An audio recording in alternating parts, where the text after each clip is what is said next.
A busca por uma vacina contra a Covid-19 segue sendo realizada por diferentes pesquisadores em todo o mundo. Um dos estudos mais promissores é o que está sendo desenvolvido na Universidade de Oxford, no Reino Unido.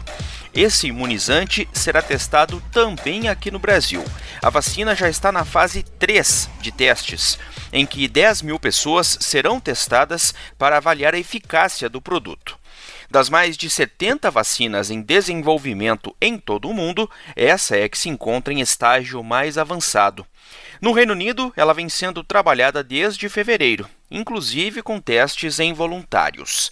Eu sou o Márcio Miranda e para falar sobre esses testes e essa possibilidade do sonho de conseguir uma vacina para a Covid-19, eu converso com o Carlos Coelho, que é editor de República da Gazeta do Povo. A Agência Nacional de Vigilância Sanitária, a Anvisa, autorizou um estudo clínico para testar aqui no Brasil a eficácia de uma potencial vacina contra a Covid-19. Os estudos iniciais em animais e seres humanos foram feitos pela Universidade de Oxford, no Reino Unido, e demonstraram que o perfil de segurança é aceitável. 2.000 voluntários brasileiros vão participar dos testes. Ô Carlos, para a gente começar, por que esse estudo é considerado mais avançado em relação à busca pela vacina contra a Covid-19, hein? Olha, Márcio, os estudos de vacina, eles são feitos por fases, né? Isso é uma praxe da comunidade médica. E você tem estudos que são os chamados pré-clínicos, que são aqueles estudos mais teóricos, que a testagem acontece em animais, por exemplo. E a gente tem a fase clínica, que é a fase que você realmente aplica a vacina nos seres humanos para ver como funciona a resposta imunológica das pessoas. E aí a gente tem três fases nessa segunda etapa, que são os estudos clínicos. A fase 1, que você testa ali em algumas poucas dezenas de pessoas, né, de 10 a 100 pessoas. Você tem a fase 2, que você estende esse estudo para centenas de seres humanos. E você tem a fase 3, que você testa aí em massa, né, que são milhares de pessoas. Essa vacina da Oxford, ela é considerada tão promissora porque ela foi a única que já chegou nessa terceira fase, que a gente consegue testar um universo muito maior de indivíduos. A ideia, segundo a Anvisa, é que no segundo semestre já saiam os resultados preliminares dos testes. A gente chama de fase 3 porque é um estudo final, é um estudo confirmatório, é o último estudo que é conduzido antes da aprovação de um registro para que uma vacina possa ser disponibilizada no mercado, para que a gente tenha uma decisão sobre aprovar ou não essa vacina como tratamento ou prevenção da Covid. E o que todo mundo quer saber, né, Carlos? Quanto tempo vai levar para esses testes e consequentemente, para ser realizado esse sonho aí de uma vacina contra a Covid-19? Essa é uma questão um pouco mais complexa, Márcio, porque, veja bem, as vacinas elas não são tão simples de se produzir, o estudo não é tão rápido. Para a gente fazer uma comparação, leva-se anos para você criar uma vacina realmente eficiente. Se a gente pegar uma que foi considerada elaborada em tempo recorde, que é a da cachumba, foram 4 anos de desenvolvimento. Então, olhando por essa perspectiva, a gente não pode imaginar que seja um produto aí nas prateleiras tão logo. Só que tem um caso específico aí do Covid-19, a gente está vivendo uma grande pandemia. Esse estudo, a princípio, é para levar 1 ano nessa terceira fase. Mas, de acordo com a Lili Vec, que é a professora da Unifesp, que está coordenando esse estudo aqui no Brasil, por exemplo, se você já tiver dados suficientes para perceber se a vacina funciona ou não nos próximos meses, num período menor do que esse 1 ano, pode ser que a gente consiga aí o que os médicos chamam de licença para uso emergencial, que você tira um pouco desse processo burocrático de aprovação das vacinas e consegue colocar o produto no mercado num tempo anterior. Mas isso tudo é uma expectativa, né? Nada é definido ainda porque a terceira fase ainda está começando. 2.000 brasileiros vão participar da fase final de testes da vacina contra a Covid-19. Esse não vai ser um estudo onde vão se infectar as pessoas para saber se a vacina funciona ou não.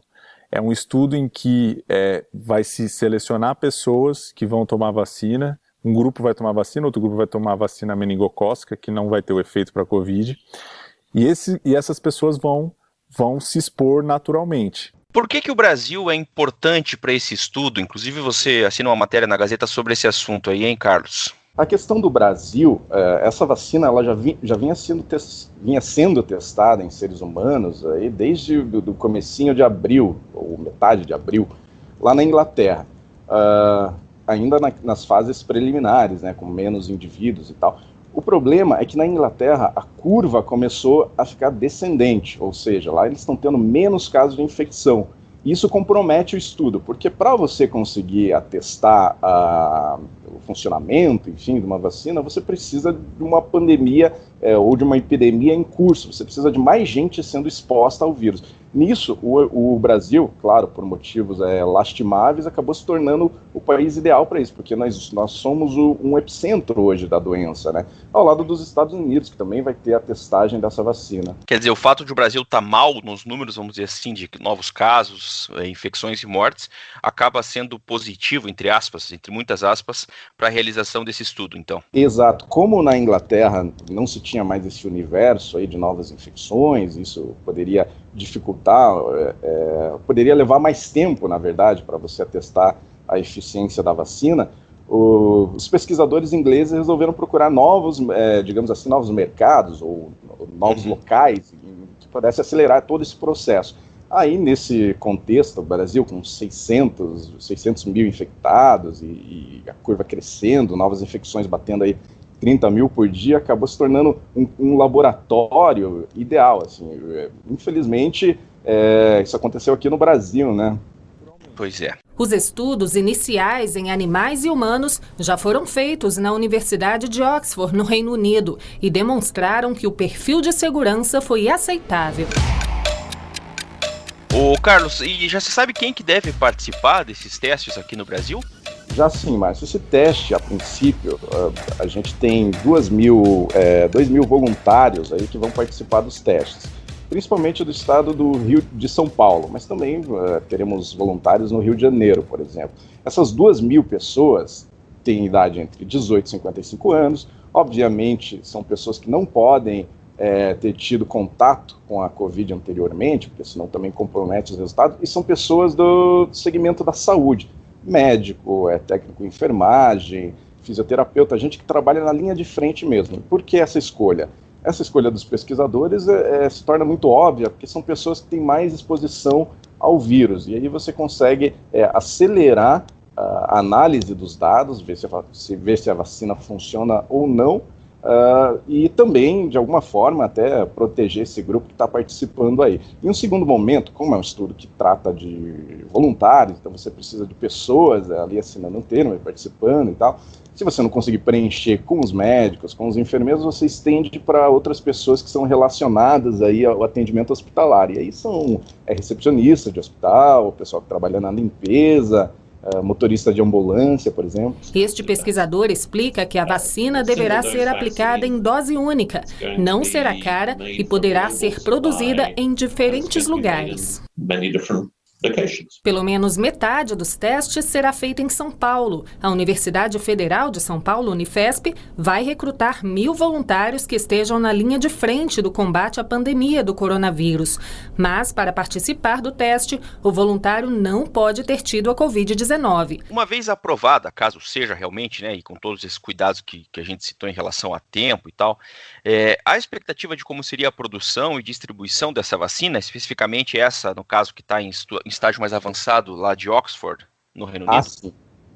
Sim, Márcio. A Universidade de Oxford, ela firmou uma parceria bem no finalzinho de abril com uma empresa farmacêutica que se chama AstraZeneca. É uma empresa multinacional, mas que tem laboratórios ali na Suécia e tem também no Reino Unido.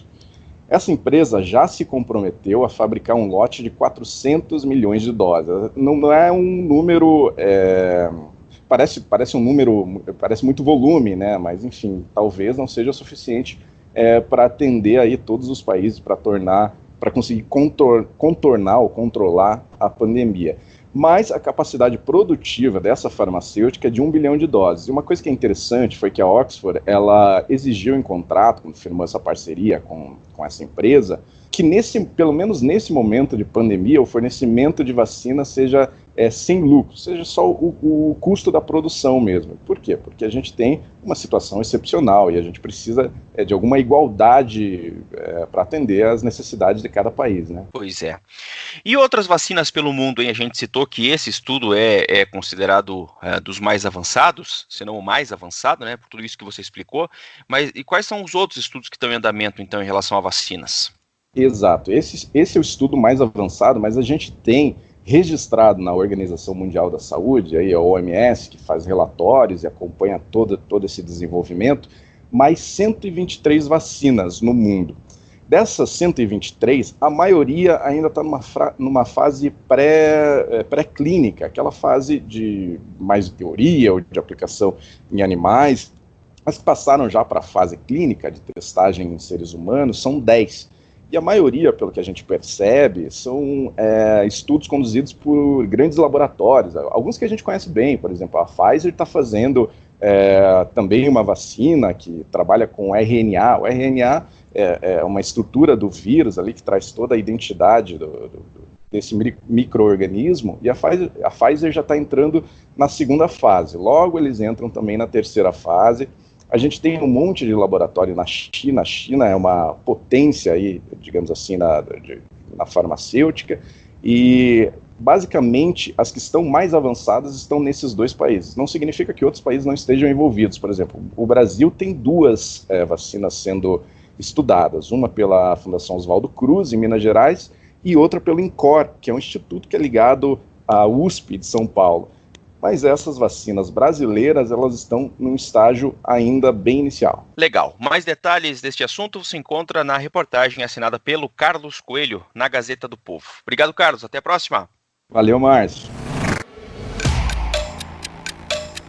Ponto final neste episódio do podcast 15 Minutos da Gazeta do Povo. Durante a minha conversa com o Carlos Coelho, você ouviu trechos de reportagens que foram veiculadas pela TV Brasil.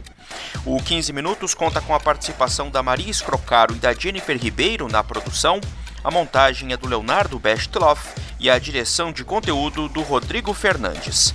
Eu sou o Márcio Miranda e agradeço muito a sua companhia. Até mais!